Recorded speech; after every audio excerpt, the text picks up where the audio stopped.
নাটক স্বপ্নের বাঁশিওয়ালা, রচনা দিব্যেন্দু বন্দ্যোপাধ্যায়, আবহ শব্দগ্রহণ ও একক স্বরাভিনয়ে অরুময় চক্রবর্তী, প্রযোজনা শ্রুতি ও স্বর শিলিগুড়ি। নাটক স্বপ্নের বাঁশিওয়ালা।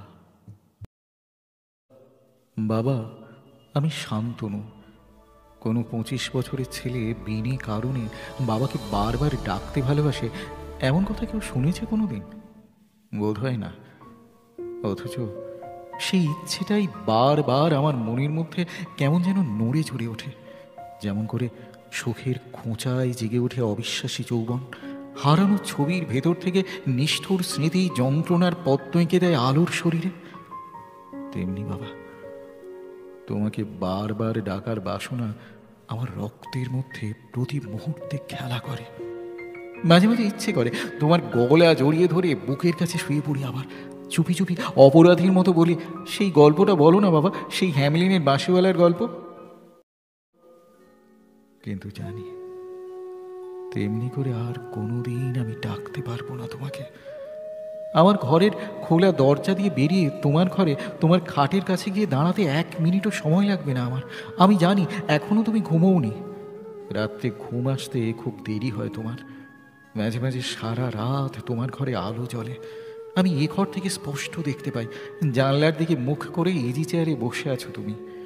তোমার মুখে জ্বলন্ত চুরুট, তার আভায় ভয়ঙ্কর হয়ে উঠছে তোমার কপালের অগভীর নদী নালাগুলো। জানলার বাইরে রাতের শেষ ট্রাম গাড়ি ক্লান্ত শরীর নিয়ে ডিপোয় ফিরে যায়। ভাঙা চাঁদ ওঠে আকাশে, ডুবে যায়। উঁচু উঁচু বাড়িগুলোর কার্নিস পেরিয়ে জ্যোৎস্নার শরীর রাস্তায় নেমে আসার সুযোগ পায় না কখনো। ফুটপাতে খাটিয়া পেতে নিশ্চিন্তে স্বপ্ন দেখে রামশরণ গোয়ালা। আমি জানলা দিয়ে বাইরে তাকিয়ে থাকি। মাঝে মাঝে আলোর নৈকট্য থেকে অন্ধকারে সরে যায় কোনো তৃষ্ণার্ত যুগল শরীর। মাতালের চিৎকার শোনা যায় আচমকা। আমি রুদ্ধ নিঃশ্বাসে সব কিছু দেখি। আমি জানি আমার মতো তুমিও জেগে আছো বাবা। জানলার দিকে মুখ ফিরিয়ে বসে আছো ইজি চেয়ারে, কিন্তু আমি যা যা দেখছি তুমি তার কিছুই দেখতে পাচ্ছ না। মাঝে মাঝে আমার কেমন যেন ভয় হয়। মনে হয় হঠাৎ পিছনে তাকালে দেখতে পাবো তুমি আমার বড় কাছাকাছি এসে দাঁড়িয়েছ। আমি নড়ে উঠলে তুমি তোমার সবল হাতখানা আমার কাঁধের উপর রেখে বলবে, এবার শুয়ে পড় শানু, বেশি রাত জেগে শরীর খারাপ করিস নে। অথচ জানি এমন আর কোনো দিন হবে না। আমার 25-এর রক্তে আজ আর শৈশবের হ্যামলিনের বাঁশি বাজে না বাবা। কতবার ভাবি তোমার কাছে গিয়ে দাঁড়াবো, তোমার ঘুমন্ত শরীরের কাছাকাছি দাঁড়িয়ে মিলিয়ে নেব নিজেকে, কিন্তু পারিনি বাবা। আমার রক্ত, তোমার কাছ থেকে উত্তরাধিকার সূত্রে পাওয়া আমার রক্ত আমাকে তোমার কাছে যেতে দেয়নি। তিলে তিলে আমাকে সে ছিনিয়ে নিয়ে এসেছে তোমার কাছ থেকে। তুমি কি সে কথা জানতে না বাবা? জানো বাবা, ছেলেবেলাকার সেই হ্যামলিনের বাঁশিওয়ালার গল্পের মতো আরও একটা ঘটনা আমার মনে ভীষণ ছাপ ফেলে রেখে গেছে। ছেলেবেলাকার কত কথাই তো মানুষ ভুলে যায়, কিন্তু কিছু কিছু কথা, কিছু কিছু ইতস্তত ছড়ানো ছেটানো ঘটনার স্মৃতি আজও কেমন যেন অলৌকিকভাবে আমার রক্তে ছড়িয়ে আছে। স্মৃতি যেন এক আশ্চর্য ছাঁকনি, প্রয়োজনের জিনিসটুকু সযত্নে তুলে রেখে বাকি সব কিছু অবহেলায় অন্ধকারে ছুঁড়ে ফেলে দেয়। স্টিমারে করে গঙ্গা পার হচ্ছিলাম আমরা। তখন সকাল, সূর্য উঠছে আকাশ আলো করে। নদীর ঘোলা জলে ছলছল করছে দিন। কাছে দূরে অজস্র মাছ ধরার নৌকো যায় পাল উড়িয়ে। আগে আমি কখনো এমনটা দেখিনি। রাতে ট্রেনে ভালো ঘুম হয়নি। ভোর হতে না হতে ট্রেন ছেড়ে বালির পথ ধরে স্টিমারে এসে উঠেছিলাম। ভোরের হাওয়ায় আমার শীত করছিল, হাত দুটো ভীষণ ঠান্ডা, দাঁতে দাঁত লেগে কাঁপুনি উঠছিল মাঝে মাঝে, চোখ দুটো ঘুম না হবার জন্য জ্বালা করছিল অনবরত। সেই সময় বাবা, তুমি একটা মাফলার দিয়ে আমার মাথা আর কান দুটো ঢাকা দিয়ে দিয়েছিলে। আর সেই সাদা পাল ওড়ানো নৌকোর ঝাঁক, আলোকময় নদীর জল, আর ভীষণ উজ্জ্বল নীল আকাশ সব কিছু অস্পষ্ট করে দিয়ে দু চোখ বেয়ে জল নেমে এসেছিল আমার। আমি চোখের সামনে দেখতে পাচ্ছিলাম আমার মাকে ঘিরে অসংখ্য উদ্বিগ্ন দৃষ্টি। সেই সব দৃষ্টি কখন যেন আগুন হয়ে আমার মাকে ঘিরে ধরে। আগুনের উজ্জ্বল শরীরে কেমন করে হারিয়ে গেল আমার মা। আমাদের সঙ্গে মামার বাড়িতে বেড়াতে গিয়ে মা আর ফিরে এলো না। এক ঝটকায় তুমি তখন আমাকে আমাকে বুকের ভেতর জড়িয়ে ধরেছিলে বাবা। তোমাকে কি ভীষণ অসহায় লাগছিল তখন।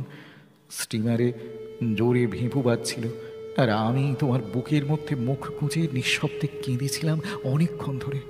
মনে মনে কতবার বলেছি, তুমি একটু কাঁদো বাবা, তুমি একটু প্রাণ ভরে কাঁদো আমার মতো। কিন্তু আজ পর্যন্ত কোনোদিনও আমি তোমার চোখে জল দেখলাম না বাবা।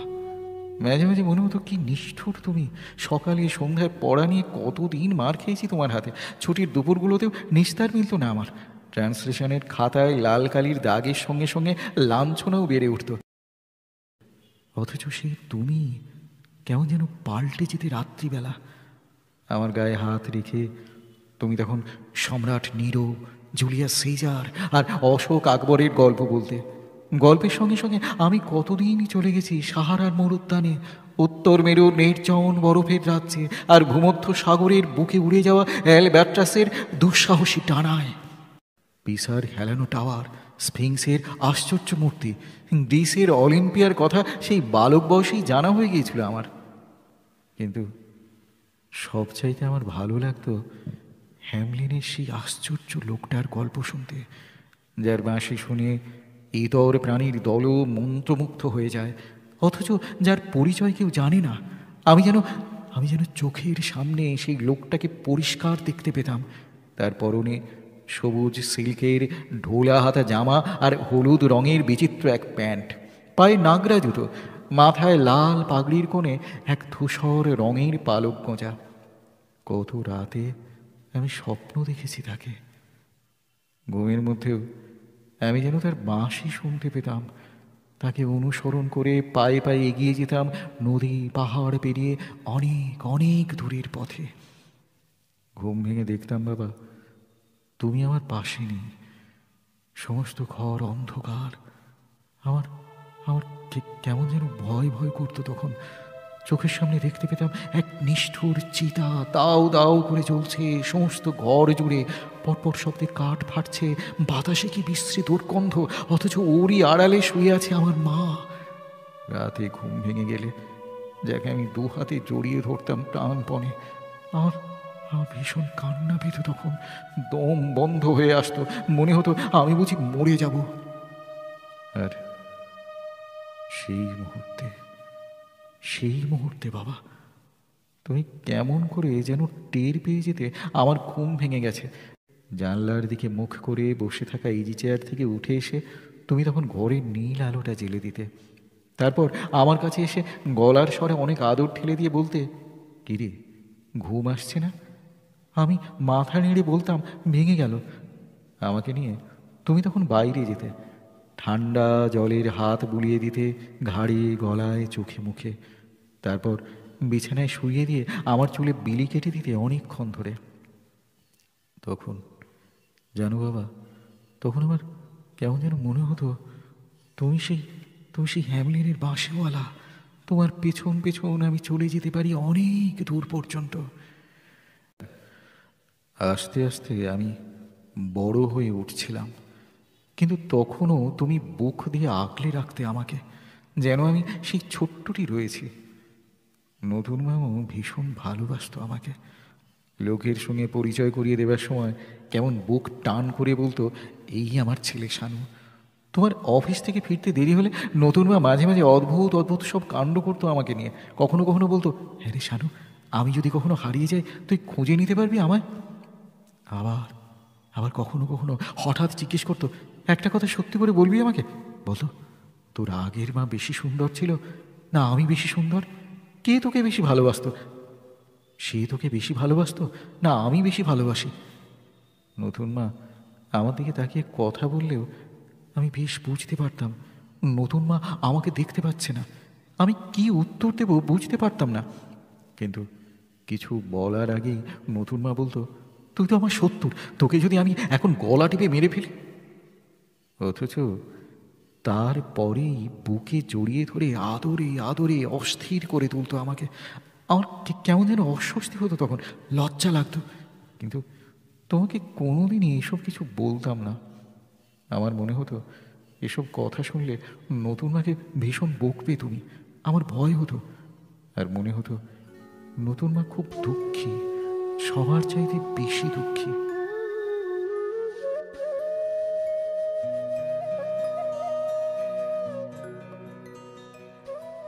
সেবার পুজোর ছুটিতে আমরা সবাই মিলে পুরীতে বেড়াতে গেলাম।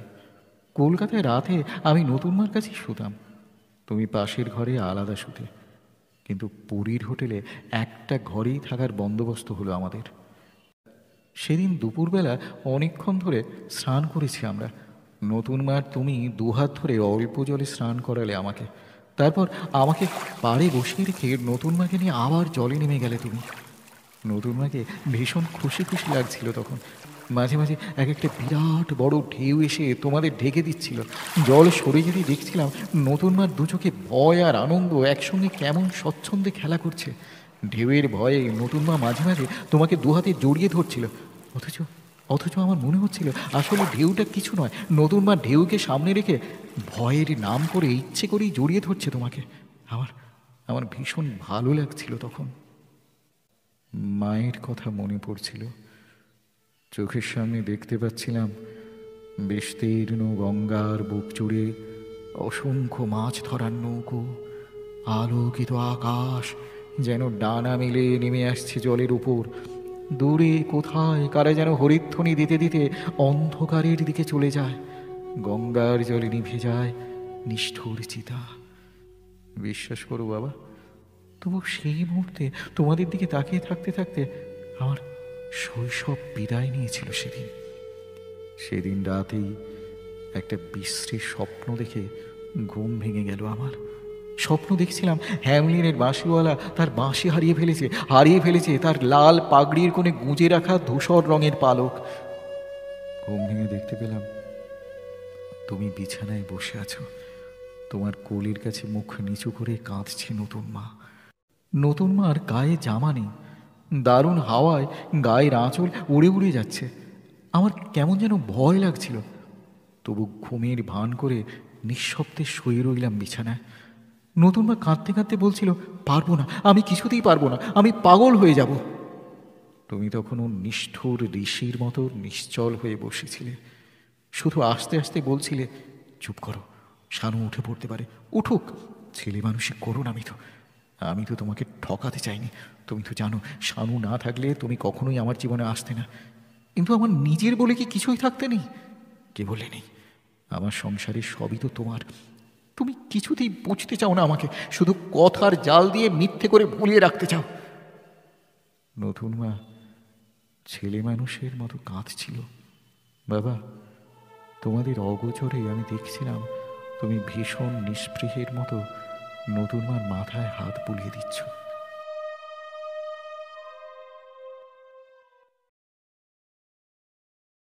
কলকাতা ফিরে ঝড়ের মতো কেটে গেল কটা মাস। এই কটা মাসে নতুন মার ব্যবহারে কোনো পরিবর্তন দেখতে পাইনি আমি। শুধু তোমার সঙ্গে কথাবার্তা কমে গিয়েছিল অনেক, তুমি আরো গম্ভীর হয়ে উঠেছিলে, আরও বেশি করে নজর দিতে শুরু করেছিলে আমার দিকে। তারপর একদিন সকালবেলা ঘুম থেকে উঠে আমি নতুন মাকে দেখতে পেলাম না, আর দেখতে পাইও নি কোনোদিন। আমার কেমন যেন মনে হয়েছে সেই ভয়ানক সুর, যে সুরে সবাই নিজেকে ভুলে যায়, সেই সুরের পথ ধরে নদী, পর্বত, সমুদ্র, মরুভূমি পিছনে ফেলে রেখে এক নতুন দেশের দিকে এগিয়ে চলেছে নতুন মা। আর তখনই আমার প্রথম মনে হয়েছে আমার শৈশবের প্রিয় কল্পনায় বোধহয় একটা ভুল রয়ে গেছে কোথাও। হ্যামলিনের বাঁশিওয়ালাকে বোধহয় অত সহজে চেনা যায় না। আমাদের বাড়ির পেছন দিকে যে ন্যাড়া পার্কটা আছে তুমি বোধহয় কখনো লক্ষ্য করোনি বাবা, সেই পার্কটার কোনায় কোনি দুটো গোল পোস্ট লাগিয়ে পাড়ার ছেলেরা সেটাকে তাদের ফুটবল গ্রাউন্ড বানিয়ে নিয়েছিল। পার্কটার চারিদিকে গোটা কয়েক কৃষ্ণচূড়া গাছ ছিল। গ্রীষ্মকালে তাদের ফোটা ফুলের রঙে সমস্ত পার্কটা যেন ছকছক করে উঠত। তারপর কি যে হলো, আস্তে আস্তে গাছগুলো কেমন যেন শুকিয়ে গেল। একদিন লরি বোঝাই হয়ে তাদের মৃতদেহগুলোকে কারা যেন সৎকারের জন্য নিয়ে গেল কোথায়। শুধু একটা গাছ আজও প্রহরীর মতো একা একা দাঁড়িয়ে আছে পূব কোণে। সমস্ত গ্রীষ্মকালটা সারা গায়ে আগুন লাগিয়ে গাছটা যেন কিসের প্রায়শ্চিত্ত করে আজও। এক গোল পোস্ট দুটোর একটা কবে যে উধাও হয়ে গেল, কেউ তার খোঁজ রাখেনি। একদিন দুপুরে কলেজ থেকে ফেরার পথে আমি দেখেছিলাম দুরন্ত রোদে মৃতের মতো নিঃসঙ্গ ভেঙে পড়া বাকি গোল পোস্টটা যেন প্রচণ্ড ক্রোধে জ্বলছে। দেখে আমার কেমন যেন ভয় হয়েছিল বাবা। মনে হচ্ছিল ওই ভাঙা গোল পোস্ট, ওই নির্জন কৃষ্ণচূড়া গাছ আর তুমি সবাই কেমন যেন এক হয়ে গেছো। অথচ আর এক জ্যোৎস্নালি কুয়াশা ভেজা রাতে ওদের দেখে আমার বড় কষ্ট লেগেছিল। আমি বুঝতে পারছিলাম ওরা বড় ক্লান্ত, বড় নির্জন আর ভীষণ অসহায়। আমার তখন কান্না পেয়েছিল বাবা। তোমার নির্জনতা বোধকে আমি হারকিউলিসের মতো শক্তি দিয়ে ভেঙে দিতে চেয়েছি, আমার উৎসাহ দিয়ে ভাসিয়ে দিতে চেয়েছি তোমার সারা জীবনের ক্লান্তি। আমার একমাত্র বাসনা, হিমালয়ের মতো দৃঢ়তা নিয়ে আমি তোমার পাশে এসে দাঁড়াবো। হ্যামলিনের বাঁশিওয়ালাকে মলিন সাজে আমার কিছুতেই ভালো লাগে না বাবা। অথচ কত প্রাচীন মূল্যবোধ একদিন অলক্ষিতে মহাসমুদ্রে ডুবে যায় ক্লান্ত নক্ষত্রের মতো। ধূসর সন্ধ্যায় ধুলো ওড়ানো মাঠের পথ বেয়ে উদাসীন ঘণ্টাধ্বনির মতো দিগন্তের অন্ধকারে হারিয়ে যায় বিষণ্ণ অতীত।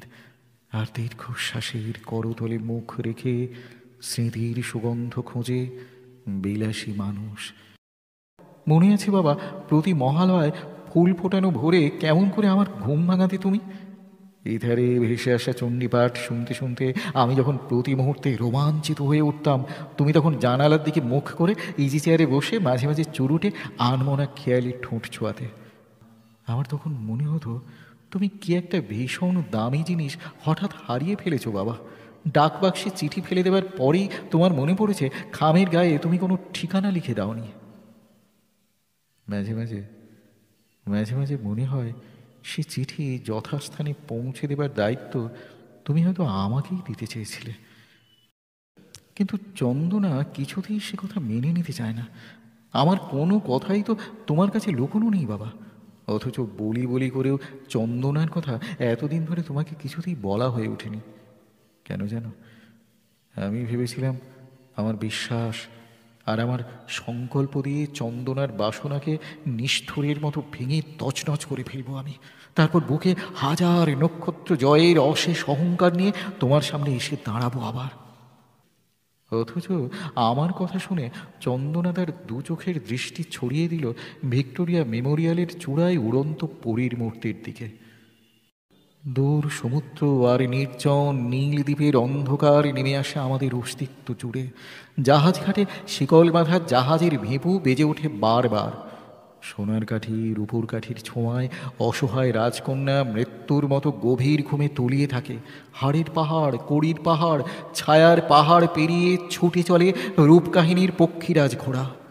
জাদুকরের ডুগডুগি বেজে ওঠে কোথাও, রক্তের মধ্যে করতালি দিয়ে হেসে ওঠে সাঁওতাল শিশুর দল। আর ক্লান্ত জ্যোৎস্না গায়ে মেখে একসময় চন্দনা বলে ওঠে, আমার বিধবা ঠাকুমার তোরঙ্গে পুরনো আমলের অনেক জমকালো শাড়ি আছে শান্তনু। আমার থান পড়া বুড়ি ঠাকুমা মাঝে মাঝে সেগুলোকে নেড়ে চেড়ে দেখেন, অহেতুক গোছকাজ করেন, তারপর দীর্ঘশ্বাস ফেলে আবার তোরঙ্গ বন্ধ করে রাখেন। একে তুমি সুখ বলো? আমার চোখের সামনে তখন অজস্র পাল তোলা নৌকো ফুটন্ত ফুলের মতো ফুটন্ত জ্যোৎস্নায় কোথায় চলে যায় হ্যামলিনের বাঁশিওয়ালা। বাতাসে শেষবারের মতো ভেসে যায় অলৌকিক হরিধ্বনি। চন্দনার চোখের দিকে তাকিয়ে আমি বললাম, আমাকে তুমি ভুলে যাও চন্দনা, এক মুহূর্ত স্তব্ধ হয়ে রইল চন্দনা, তারপর আচমকা বলে উঠল, তা আমি পারবো না, আমি পাগল হয়ে যাব শান্তনু। সঙ্গে সঙ্গে আমার আর একজনের কথা মনে পড়ে গেল বাবা। সমুদ্রের হাওয়ায় তার খোলা গায়ের আঁচল উঠছিল, অস্পষ্ট আলোয় সে এক পুরুষের কাছে হয়তোবা পূর্ণতা চেয়ে প্রত্যাখ্যান পেয়েছিল।